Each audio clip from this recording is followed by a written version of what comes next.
to feed our nation, and that is how we are going to bring down the cost of living in Kenya. Further, I'm happy to announce that our partnership with county governments has provided last-mile delivery of fertilizer to farmers and will be complemented with the opening of more than 50 distribution centers across the country. We will do more if the need arises. I am asking our county governments to work with us, to work with the National Cereals and Produce Board in opening additional centers where we can make these fertilizers available. And we are going to work on a mechanism where this will be jointly rolled out between the national government and our county governments. And we can agree on how the last mile can be worked out. My suggestion would be the county governments provide the space and the stores, and as a national government, we will work with them in making sure that there is personnel which can be shared between the county and the national government to make sure those stores run efficiently and serve the farmers as best as we all want. As we prepare for a bumper harvest, thanks to a successful collaboration between the Almighty God who has given us rain, the government of Kenya who has delivered fertilizer, and our very hard-working farmers who has done the most. I also take this opportunity to convey more good news to our farmers.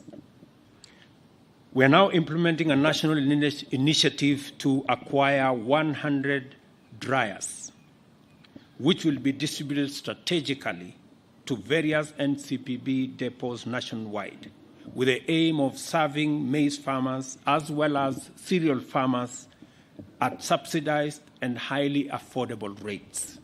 I know, for example, that farmers have been spending anywhere between about 60 shillings per 90 kilogram bag of maize and thereabout. We are proposing that this year, Government of Kenya is going to meet half the bill for drying. Again, this is our strategy to make sure that we eliminate post-harvest losses. As we all know, we have seen farmers trying to dry their produce in all manner of ways, on roadsides, along the roads, in all manner of places. I want to tell our farmers that the government of Kenya is not only going to provide the facilities for them to do the drying, but we are going to meet half the cost of drying so that we minimize on the almost 20-30% losses that we that normally we lose because of management of the post-harvest challenges.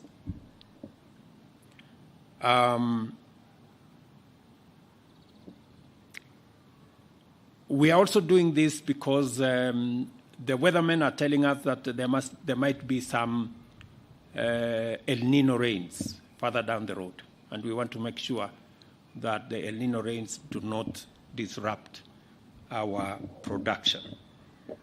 Just as we have maximized farmers' comfort by eliminating middlemen, brokers, conmen, and intermediaries in the distribution of inputs through ICT, we are also maximizing farmer returns from their produce by likewise removing brokers, middlemen, and others, as well as other perennial marketing challenges related to cereals and pulses. To this end, we shall implement the Warehouse Receipt System Act of 2019, which has never been implemented, which establishes a structured and well-regulated trading system for agricultural commodities. This system creates an ecosystem with opportunities for the private sector and National Cereals and Produce Board to provide a trading platform that links buyers and sellers and facilitates access to credit by agricultural producers. The warehouse receipt system also supports the reduction of post-harvest losses and cushions farmers against low farm gate prices. Again, the minister has clarity on how he's going to work with the private sector to make sure that we make the capacities within National Cereals and Produce Board and other government entities available for the private sector to work with us to make sure that we eliminate drop in prices that significantly affects farmers, but also we provide storage and other capabilities under trading mechanism that is fair both to the consumer but also fair to our farmers. We are increasing the budget, again, as an intervention for the Agricultural Finance Corporation for seasonal crop lending from 2 billion shillings to 10 billion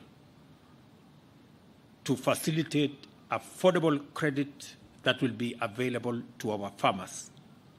The credit will be provided at single-digit rates to further reduce our cost of production and enhance the productivity of our farmers. We have so many farmers that every season borrow money to buy inputs. The money that has been available has been between 2 billion and 2.5 billion over the years, which has not been adequate.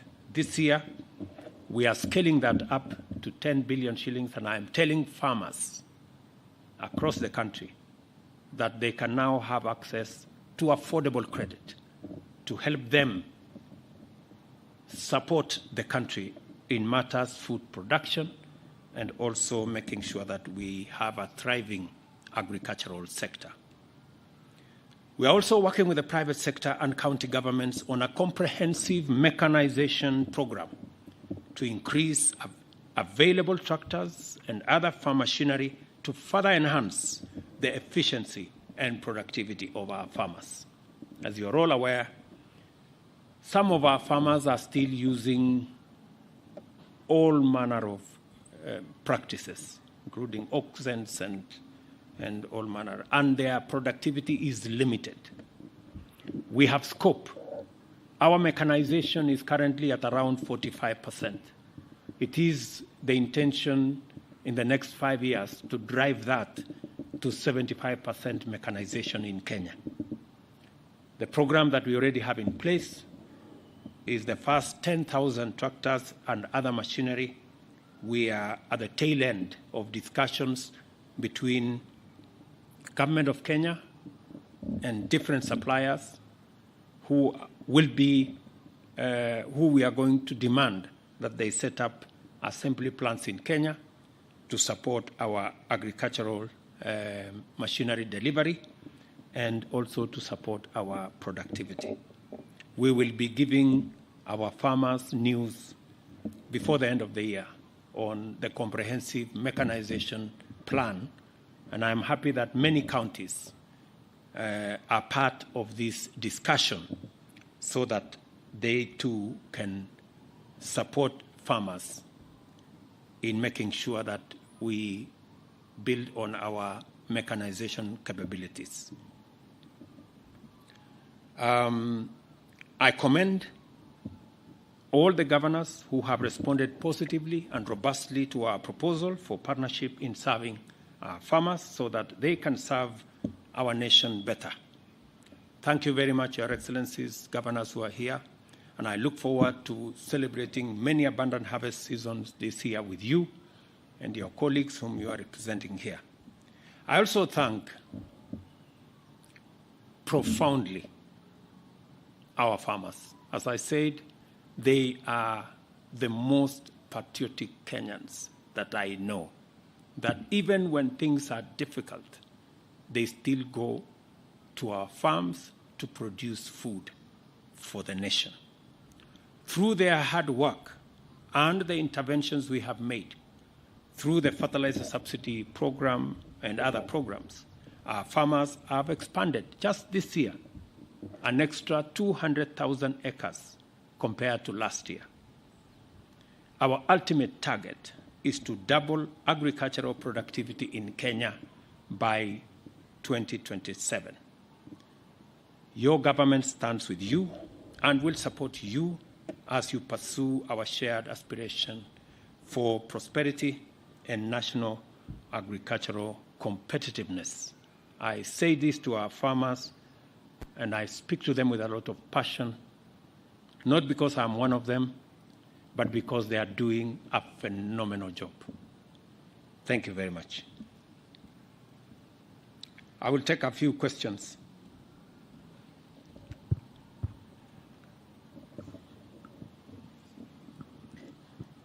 My name is Chemutai going from Citizen TV, and I have one question.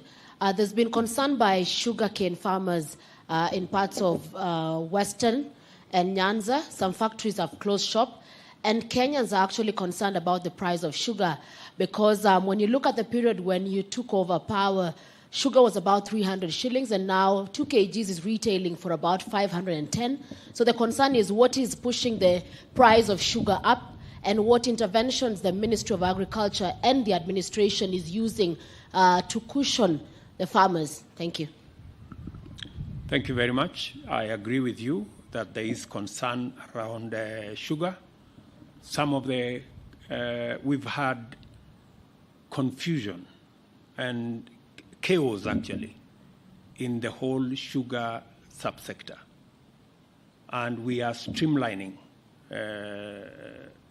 that sector because the whole sugarcane sector has been riddled with all manner of confusion and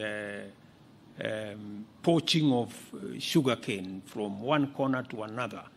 The others, everybody refusing to work in accordance with the law. In fact, the reason why many companies have closed shop temporarily is because there is no cane to harvest. And they were even harvesting cane that is not mature. We have had serious consultations. The minister, AFA, has been on top of that game. It is true, the prices have gone up. We have been reluctant to work against farmers by opening importation. Importation has always been a problem in Kenya, that sometimes importation has been used to destroy the whole sugar industry. We have been careful, we have been methodical, but finally we have given licenses for the importation of sugar into the country. Initially, we started with Comesa sugar that was not, finally it was not available. We have, as required by the signatories that we are signatories to, we cannot open sugar to other markets before we start with the Comesa sugar. Now that we have ascertained that there isn't sufficient supply in the Comesa area, we've now opened globally. And I want to announce that I think in the next 1 or 2 weeks, at least by mid of this month, we will see a different situation pertaining, because that's the time we expect stocks of sugar to come into the country. But additionally, I did undertake during the campaign to sort out the whole sugar subsector. We've been in consultations with the stakeholders. The minister here has had a meeting with all the governors from the sugar growing areas. He has had a meeting with all the members of parliament. I have personally had maybe 6-7 meetings with my economic team, with the various stakeholders. And finally, we now have a roadmap that will be discussed in cabinet next week. And I want to promise the country that we now have a comprehensive plan to sort out our sugar subsector and make sure that that area is properly aligned to serve the interest of farmers first and to serve the interest of the country, consumers, and everybody else. Thank you very much. My name is Jeff Kirui from KTN News, and my question is regarding the subsidized fertilizer is a welcome move in terms of increasing production. However, there is another key component, which is the cost of fuel. And what is the government doing about that, since the cost of fuel, specifically diesel, has been rising steadily? Thank you very much. As you are aware, our intervention in that space is what I said earlier, that we cannot go into subsidizing consumption. And the interventions we are making in making sure that we have a farmer community that is motivated to produce food. And you can see from the numbers that by reducing the cost of fertilizer, we have an additional 200,000 acres of farmland that has been brought into production. We have the uptake that is phenomenal. I just told you that in one day, we sold 34,000 bags of fertilizer, the highest this season. It tells you that the interventions we are making, the farmers are responding. We cannot obviously intervene in everything, but we intervene in the areas that we believe will give us the highest return on our intervention, and an intervention that is targeted. There is no way, for example, you can target fuel for agricultural production. It becomes a very difficult exercise to target. We can easily target fertilizer because you cannot use fertilizer to do anything else. It's only to plant. That's why it's easy. And the reason why we have taken this approach is that we want policy interventions that cannot be abused, that cannot be subjected to corruption, that cannot be diverted. And that is why we are intervening in the manner in which we are. Your Excellency, my name is Mwangi Maina from Inoro TV. My first question is, you have rightfully said that one of the challenges we face as a country is an inadequacy of land and population.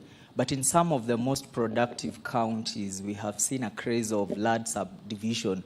What is your government doing to ensure that we do not lose all the arable land that we are having? Secondly, concerning the coffee sector, right now... Why don't I answer you that one? Okay, it's okay, sir. Affordable housing. The reason why we have affordable housing, and you've asked a very important question, the reason why we are working on affordable housing is because we want to reverse the land fragmentation for settlement that is going on in Kenya, denying us the opportunity to use that land for agricultural and food production. Instead, it is being subdivided for settlement.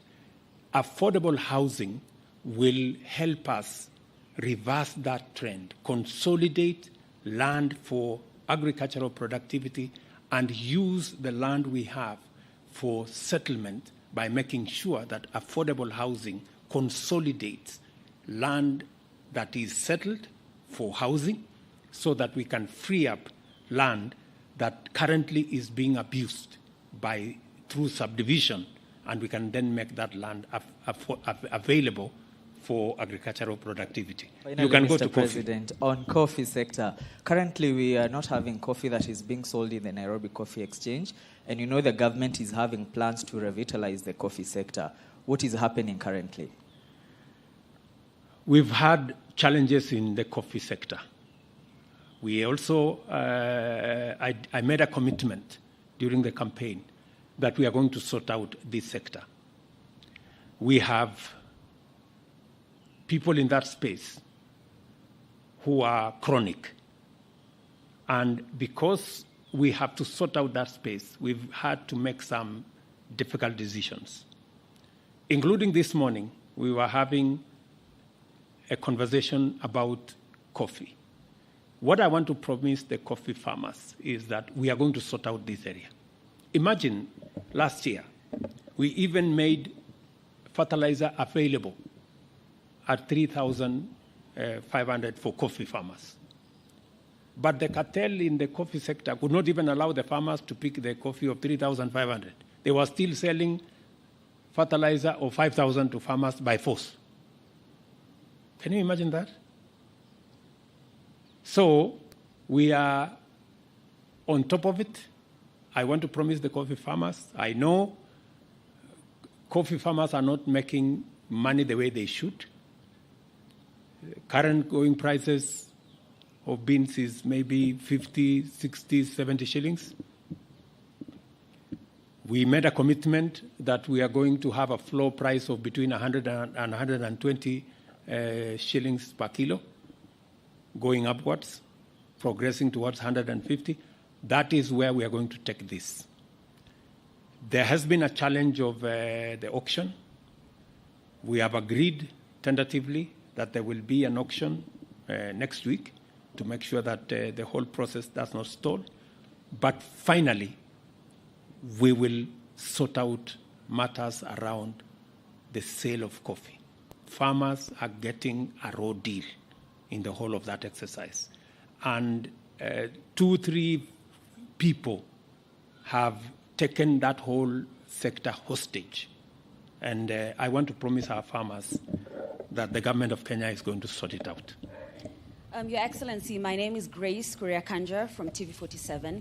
2 questions. I'll go with the first. What plans does the government have to harvest water now that, like you said, we have an early warning from the weatherman?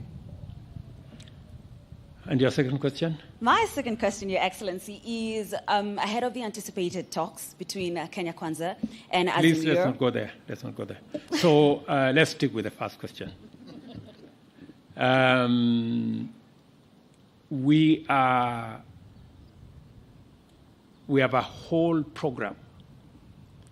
As you have seen, we have already advertised the first 33 mega dams. The analysis is going on at the moment of the various tender documents as part of our big plan on water harvesting.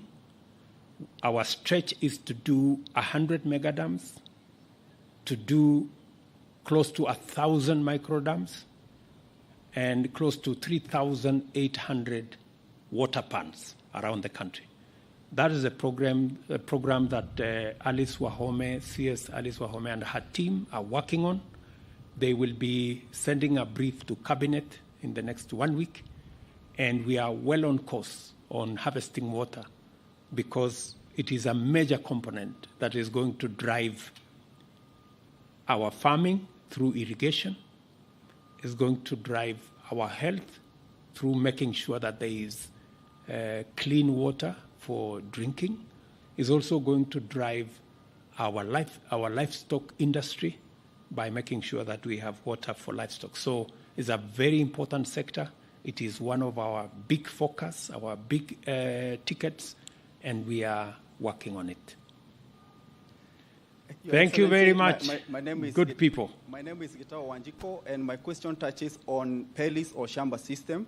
I would like to know how does it contribute to the food security? And on the other hand, we have felt, and some people feel that the Shamba system contribute into environmental degradation. And your government is so serious in terms of conserving the environment. How are you going to intermarry the two so that maybe we can exploit the Pelis system and as well as we contribute or we conserve the environment? Our focus at the moment is on growing 15 billion trees in Kenya. We have a comprehensive plan on how that is going to be achieved.